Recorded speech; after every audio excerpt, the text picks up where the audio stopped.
കുടുംബശ്രീ പദ്ധതിയിൽ നിന്ന് പിന്മാറാൻ കഴിയുമെന്ന് കേന്ദ്രം തന്നെ വ്യക്തമാക്കിയിട്ടുണ്ട്. അപ്പോൾ ആ സാഹചര്യത്തിൽ പിന്മാറാനുള്ള സാധ്യത സർക്കാർ പരിശോധിക്കും.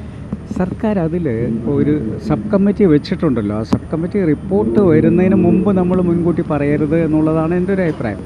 സബ് കമ്മിറ്റി റിപ്പോർട്ട് വരട്ടെ, അത് തന്നെയാണ് എല്ലാവരും പറഞ്ഞുകൊണ്ടിരിക്കുന്നത്. സബ് കമ്മിറ്റി റിപ്പോർട്ട് എന്താണ്, അതിൻ്റെ എല്ലാ വശങ്ങളും പരിശോധിച്ചിട്ടാണല്ലോ നമ്മുടെ മുന്നിലേക്ക് അവർ ആ റിപ്പോർട്ട് സമർപ്പിക്കുക. ആ സമയത്ത് അതിനെക്കുറിച്ച് പ്രതികരിക്കാം. റിപ്പോർട്ട്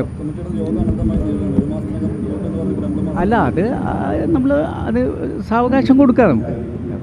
നമുക്ക് മുൻമുനയിൽ നിർത്തിയിട്ട് റിപ്പോർട്ട് നാളെ തന്നെ തരണമെന്നൊന്നും പറയാൻ ഒരു കമ്മിറ്റിയോട് നമുക്ക് ആജ്ഞാപിക്കാൻ പറ്റില്ലല്ലോ. അപ്പോൾ അവർ അത് പരിശോധിക്കട്ടെ. പരിശോധിച്ചിട്ട് അവർ പറയുമല്ലോ. എന്തായാലും റിപ്പോർട്ടിന് ഒരു അന്ത്യം ഉണ്ടല്ലോ. ആ റിപ്പോർട്ട് അവസാനം പിന്നെ പ്രഖ്യാപിക്കണമല്ലോ.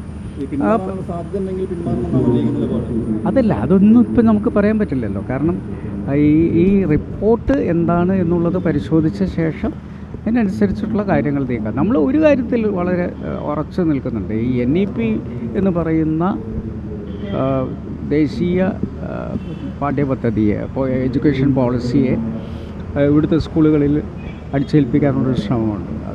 അതിൽ കരിക്കുലത്തിലായാലും അതുപോലെ തന്നെ സിലബസിലായാലും ഒക്കെ തന്നെ കേരളത്തിൻ്റേതായുള്ള ഒരു മാതൃകയുണ്ട്. ആ മാതൃക അനുസരിച്ച് തന്നെ മുന്നോട്ട് പോകുന്നതിന് വേണ്ടിയിട്ടുള്ള ഇനിയിപ്പം അമെൻമെൻറ്റിനുള്ള പ്രൊവിഷനും അതിനകത്തുണ്ടല്ലോ.